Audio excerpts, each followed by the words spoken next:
Oke. Assalamualaikum warahmatullahi wabarakatuh. Pada kesempatan hari ini kami akan mempresentasikan hasil diskusi kelompok kami mengenai studi kelayakan proyek booth Jiniso pada event. Next. Kami dari kelompok 7 yang beranggotakan Farsya Rasina Jafar dengan NIM belakang 217, Sabrina Fitria Rahmadani dengan NIM belakang 223, Rai Raka Raihan dengan NIM belakang 220, dan juga Amelia Rosyana Putri dengan NIM belakang 225. Next. Jadi pada hari ini kami akan membahas mengenai profil usaha, seleksi proyek, perencanaan proyek, pelaksanaan proyek, evaluasi pengendalian, kesimpulan, dan juga saran. Next.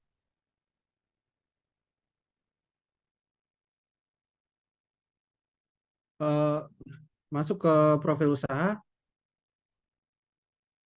di mana kami memilih Jiniso yang merupakan perusahaan mode yang bergerak dalam bidang fashion Korean style.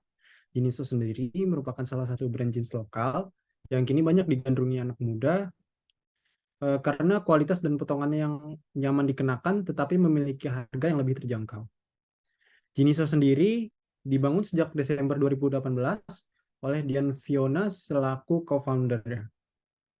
Selain itu, konsep Jiniso menawarkan konsep jeans untuk anak muda yang aktif dan kreatif. Mereka yang dimana mereka bangga menggunakan produk lokal karena mereka akan tampil keren dan aktif. Next. Selanjutnya masuk ke seleksi proyek yang akan dijelaskan oleh rekan saya.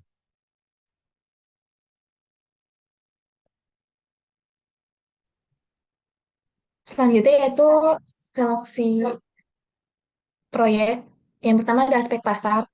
Jenisnya merupakan pelopor jeans dan produk fashion berkualitas dengan menawarkan harga yang murah di Indonesia.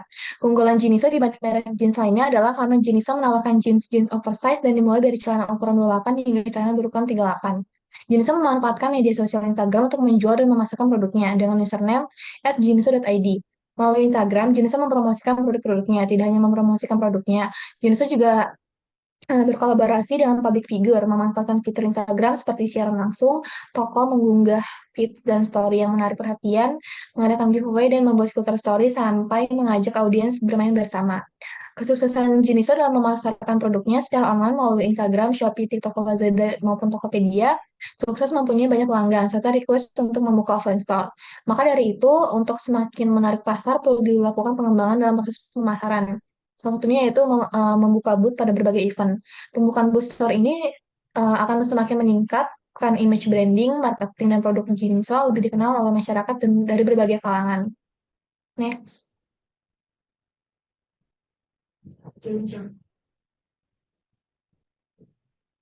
Selanjutnya ada forecasting, permintaan, dan penawaran. Jadi di sini itu datanya diperoleh dari hasil pengamatan pada 17 Juni tahun 2023 dari salah satu platform penjualan e-commerce Jiniso yaitu Shopee. Dan data ini diambil dalam setiap sebulan. Yang pertama ada model produk 6 yaitu permintaannya di atas 1.000, lalu ada 10 model produk dengan permintaan 700 hingga 900, lalu ada 6 model produk dengan permintaan 600 hingga 700, lalu 16 model produk dengan permintaan 400 hingga 600, lalu 20 model produk dengan permintaan 300 hingga 400, 13 model produk dengan permintaan 200 hingga 300, 44 model produk dengan permintaan 100 hingga 200, dan 264 model produk dengan permintaan 1 hingga 100. Next.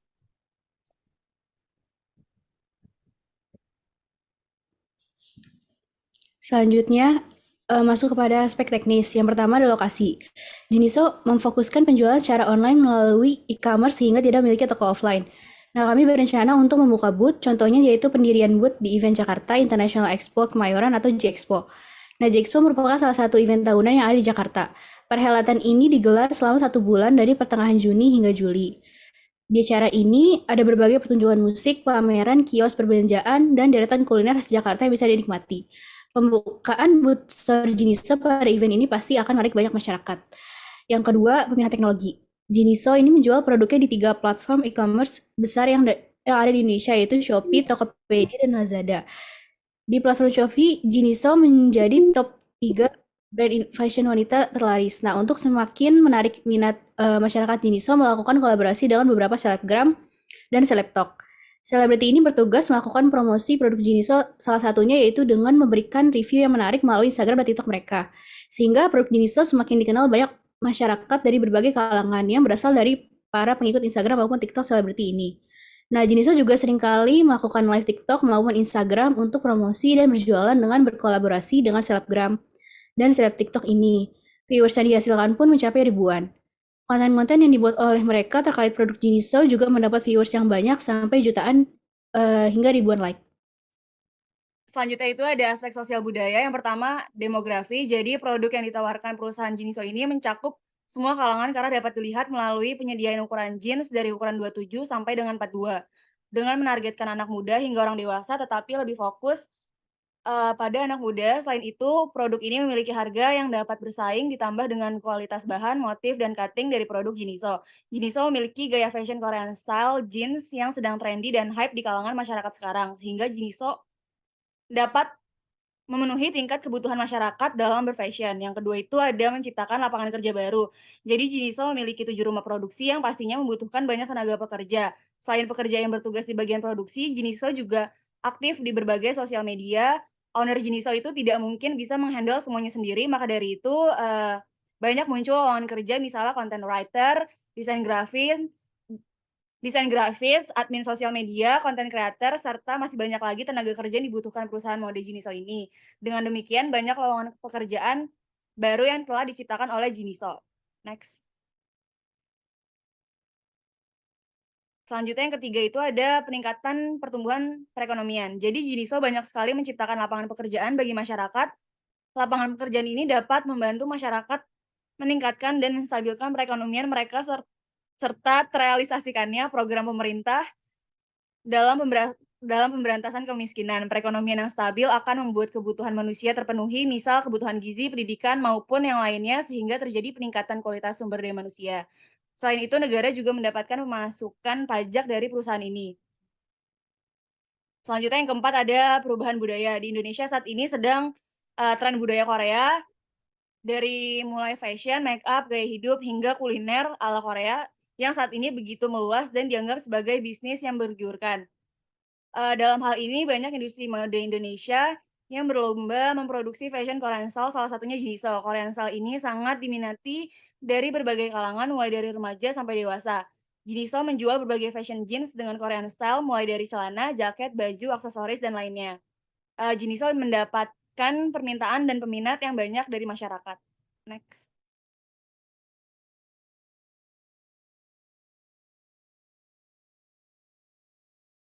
Baik, selanjutnya masuk ke aspek kelayakan ekonomi, di mana pada rancangan anggaran biayanya didapatkan 14 rincian biaya, yang dimana diantaranya itu ada 5 biaya peralatan dan 5 biaya operasional.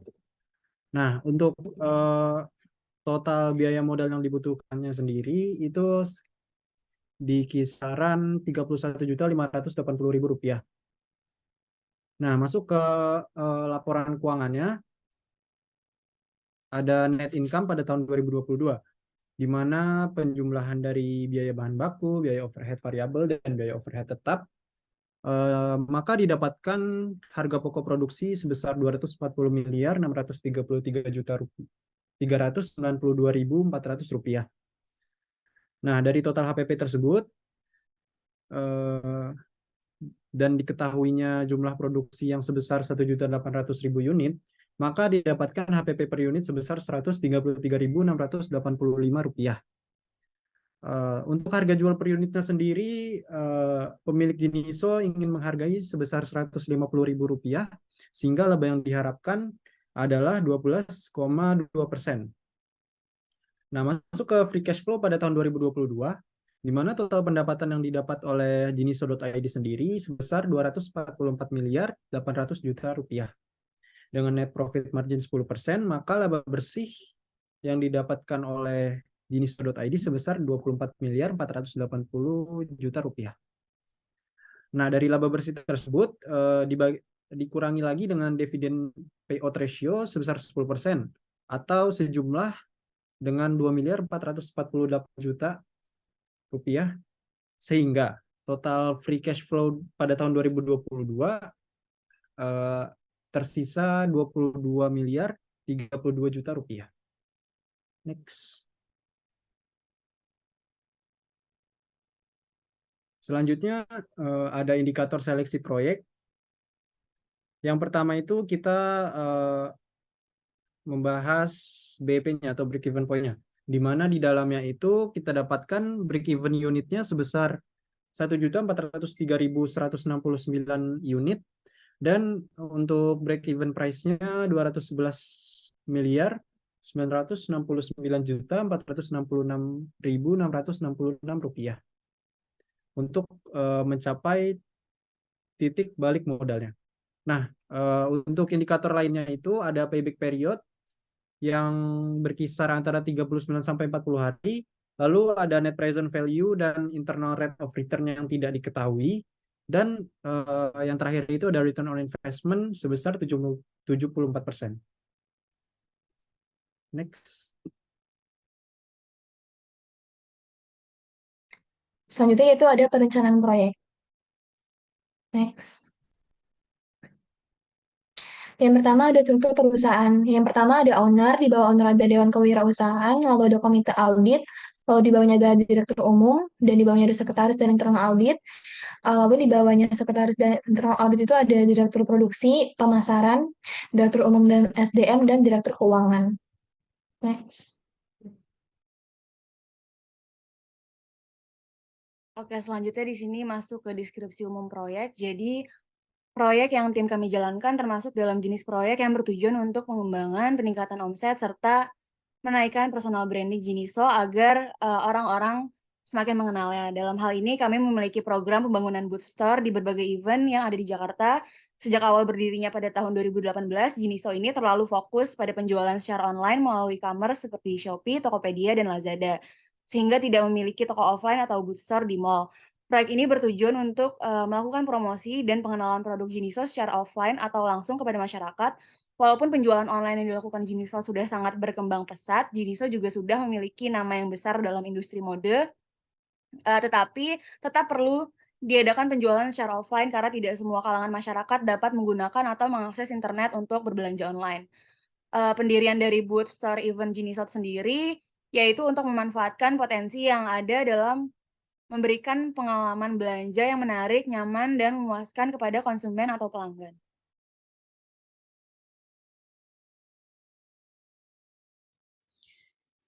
Selanjutnya ada organisasi dan SDM dalam proyek.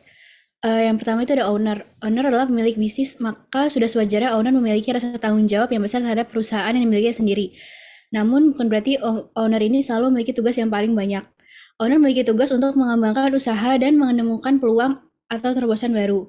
Owner bisa mendelegasikan tugas-tugas lain kepada jajaran eksekutif perusahaan atau karyawan. Yang kedua ada tim pengembangan. Nah, biasanya tim pengembangan ini terdiri dari 5 hingga 9 orang. Hal ini diterapkan untuk menjaga efektivitas dalam pekerjaan mereka. Tim development ini memiliki otoritas untuk memutuskan cara terbaik untuk mencapai goal. Karena tim ini terdiri beberapa orang dengan berbagai keahlian tersendiri. Yang ketiga ada tim keuangan. Tugas dan fungsinya yaitu merencanakan keuangan perusahaan, mengatur arus kas perusahaan, menyimpan surat-surat berharga, fungsi investasi, fungsi penggalangan dana, dan fungsi pembagian keuntungan. Yang terakhir ada tim SDM. Tim SDM ini mengelola proses perekrutan, pemecatan, pelatihan, pengembangan keterampilan, implementasi kebijakan, tunjangan, penggajian, peraturan pemerintah, dan legalitas.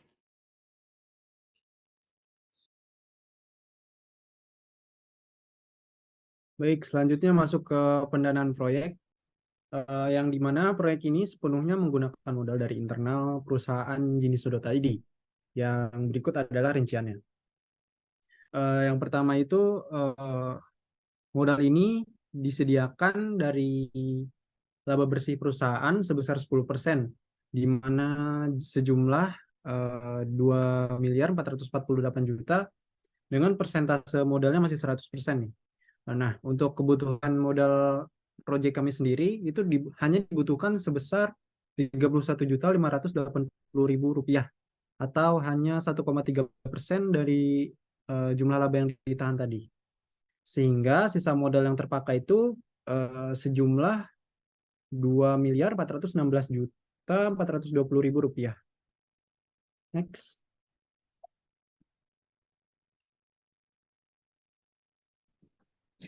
Selanjutnya ada analisis risiko. Yang pertama, lokasi yang kurang mendukung. Booster event untuk bazar identik dengan ruang yang terbatas. Pada event bazar, masalah yang sering timbul adalah penataan pada area yang sempit, waktu bongkar muat yang terbatas, dan tempat penyimpanan stok barang.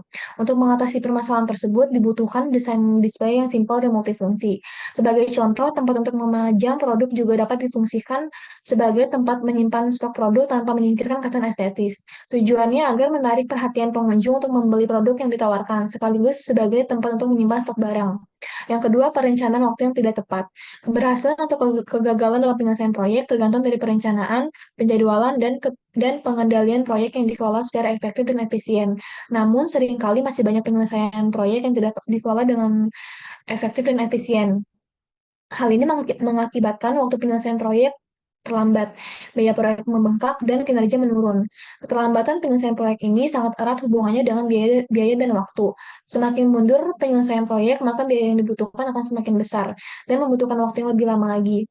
Oleh karena itu, peran manajemen proyek sangat penting guna meminimalkan kegagalan dalam menyelesaikan suatu proyek. Pelaksana proyek harus memutuskan berapa lama waktu yang dibutuhkan untuk setiap aktivitas proyek, dan menghitung berapa banyak orang serta bahan yang diperlukan pada setiap tahap proyek. Next.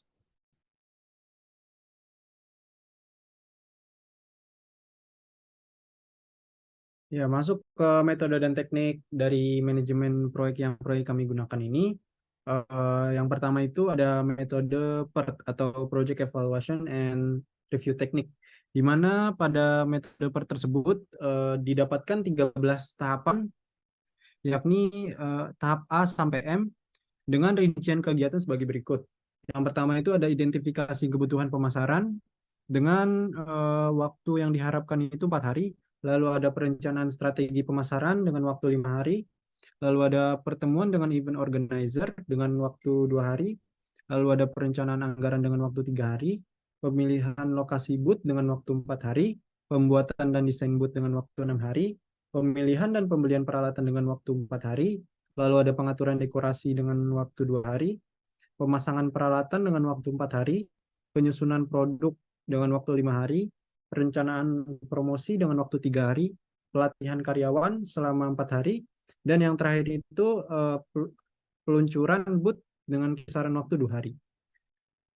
Dari metode PERT tersebut, maka kita kolaborasikan dengan metode CPM atau Critical Path Method, yang dimana berdasarkan tabel tersebut, maka didapatkan jaringan kerja sebagai berikut pada gambar sebelah kanan atas.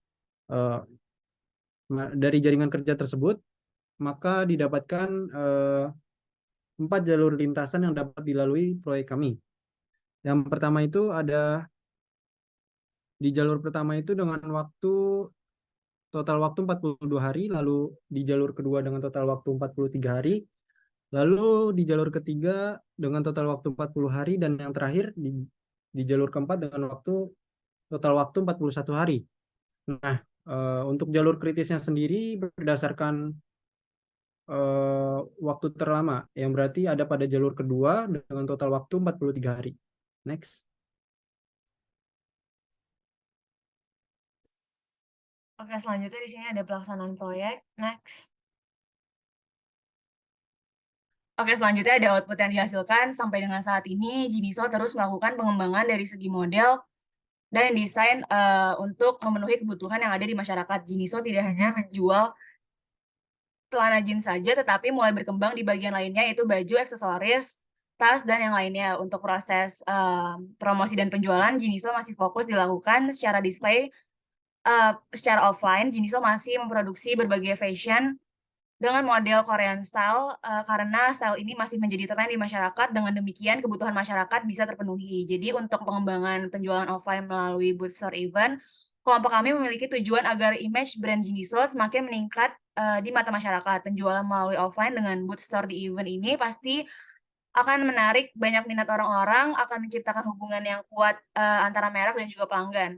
Terus maka dengan segala aspek yang sudah kami rencanakan dan pertimbangkan, kami berencana ingin membuka booth store event supaya bisa menghasilkan keuntungan dan bisa membuka lapangan kerja baru bagi orang-orang pada komunitas terkait, dan diharapkan mungkin kedepannya bisa berkolaborasi dengan pemasok lokal untuk mendukung ekonomi lokal, mempromosikan kualitas produk yang tidak kalah baik dengan produk luar, terus juga fleksibilitas dan menjalin komunikasi yang baik dengan kemitraan lokal agar bisa terus bekerja sama.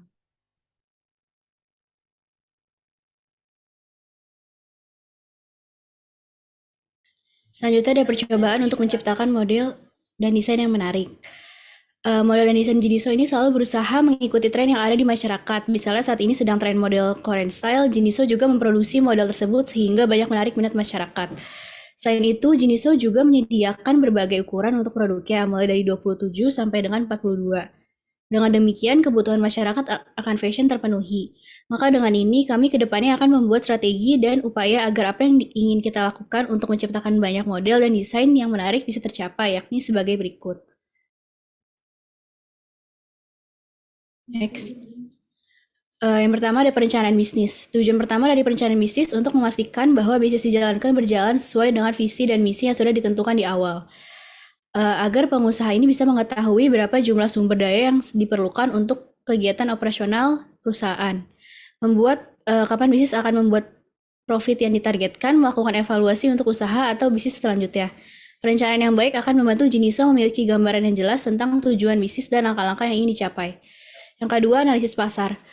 Hasil analisis pasar dapat dimanfaatkan untuk memahami seberapa lama suatu bisnis bisa bertahan. Dengan memahami kebutuhan target pasar, Jiniso maka akan dapat menciptakan produk yang lebih menarik dan sesuai dengan permintaan. Yang ketiga, dari riset bahan baku. Salah satu tujuan dari pelaksanaan kualitas produk adalah untuk melahirkan produk dengan standar kualitas terbaik yang dapat diterima serta memuaskan pasar, dan mampu menciptakan keunggulan dari produk pesaing. Nah, penggunaan bahan yang nyaman dan tahan lama akan membuat konsumen puas dengan produk Jiniso. Karena kualitas yang baik akan meningkatkan reputasi bisnis dan mendapatkan kepercayaan dari pelanggan. Dan yang terakhir ada proses pelaksanaan desain. Memastikan tim desain bisa menciptakan produk yang unik dan menarik atau dapat mengikuti tren yang ada. Dalam hal ini, Jiniso sudah memiliki model dan desain yang cukup menarik. Next.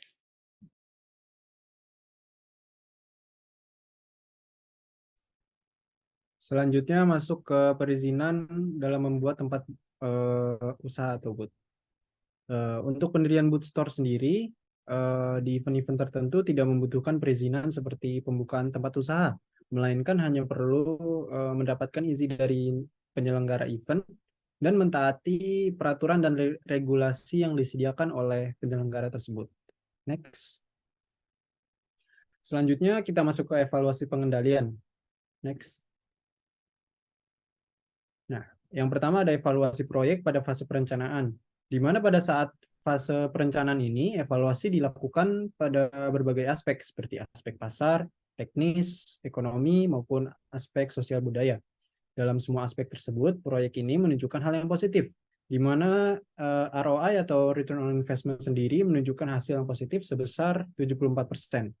Evaluasi pun akan tetap dilakukan untuk menganalisis resiko yang mungkin dapat terjadi pada pelaksanaan proyek nantinya. Sehingga pada saat pelaksanaan segala resiko yang mungkin atau akan terjadi dapat dihadapi dengan lebih baik. Next. Selanjutnya, evaluasi proyek formatif, yaitu evaluasi pada saat proyek berlangsung. Saat proses pelaksanaan proyek yang sedang berjalan ditemukan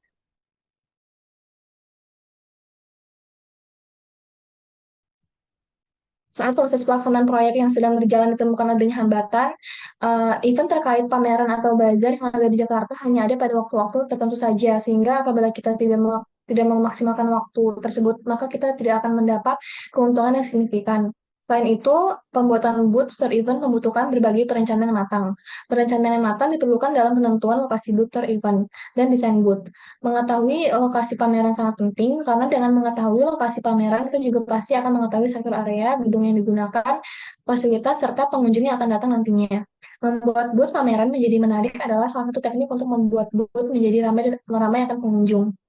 Kita dapat menggunakan berbagai elemen penting dalam mendesain booth, seperti mengatur penataan cahaya booth, menggunakan tema, menata display setiap produk, melakukan penambahan display visual, menambah SPG,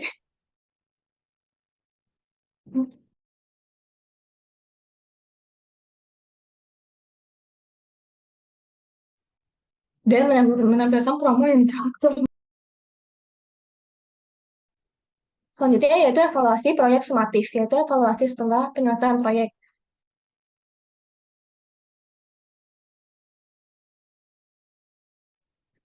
Evaluasi ini dilakukan pada saat proyek telah selesai pelaksanaan,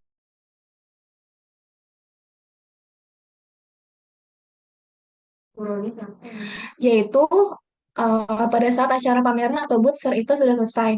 Evaluasi ini dilaksanakan dengan cara melakukan pengevaluasian terhadap visi misi pembuatan booth store, apakah sudah sesuai dengan output atau belum, serta apabila didapati kekurangan proses perencanaan sampai dengan penyelenggaraan.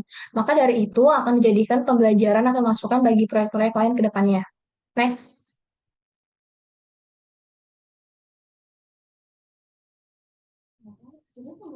Oke, selanjutnya di sini ada hambatan dan pengendalian. Yang pertama itu penentuan lokasi dan tema sesuai dengan event yang diselenggarakan. Jadi dalam hal ini membuat kita tidak bisa bebas menunjang ide kreatif yang dipunya karena adanya beberapa kebijakan terkait dengan tema event yang sedang berlangsung, sehingga kita harus mengikuti peraturan yang ada. Selain itu, kita tidak dapat menentukan lokasi yang akan kita gunakan dalam pembuatan booster event karena panitialah yang membagi lokasi tersebut. Dalam hal ini biasanya panitia memberikan harga yang lebih mahal untuk stand yang berlokasi strategis. Dengan keterbatasan biaya yang kita miliki, maka kita tidak dapat membeli stand dengan harga mahal. Dan yang kedua itu ada gangguan keamanan lain. Jadi pada saat proses pameran sedang berlangsung, ada juga hambatan lain di mana hambatan tersebut adalah adanya pencurian dari sejumlah barang yang didisplay karena tempatnya yang begitu ramai dan kurangnya pemantauan dari anggota tim maupun keamanan. Next.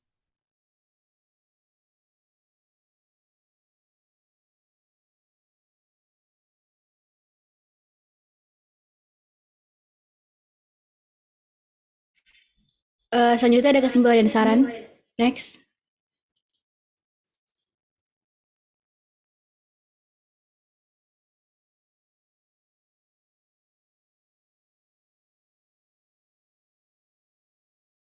Untuk kesimpulannya, jadi Jiniso ini adalah sebuah brand lokal yang telah berdiri sejak Desember 2018 lalu. Didirikan oleh Dian Fiona selaku co-founder, ia mendirikan brand ini untuk memenuhi permintaan pasar saat itu, khususnya untuk produk andalannya yaitu jeans.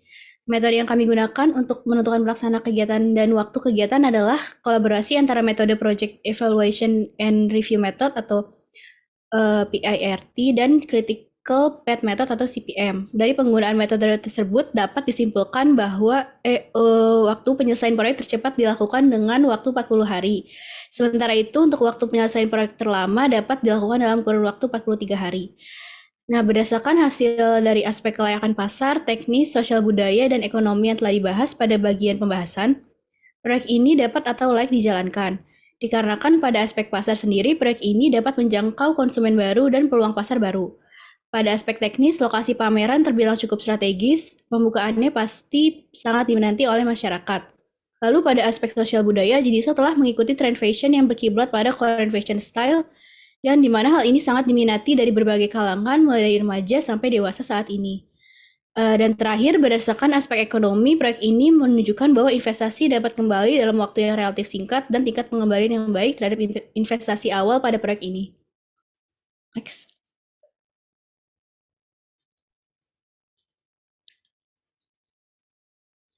Untuk sarannya, berdasarkan hambatan yang ada, Genius.id tidak dapat bebas dalam menuangkan ide kreatif pada booth-nya karena ada beberapa regulasi yang menyesuaikan dengan tema dari event tersebut. Selain itu, kurangnya jaminan keamanan dapat menyebabkan kerugian bagi Jiniso selaku bagian dari anggota exhibition. Maka dari itu, kami menyarankan mungkin pada proyek selanjutnya dapat membangun toko offline resmi pertamanya dalam bentuk gedung atau ruko. Next.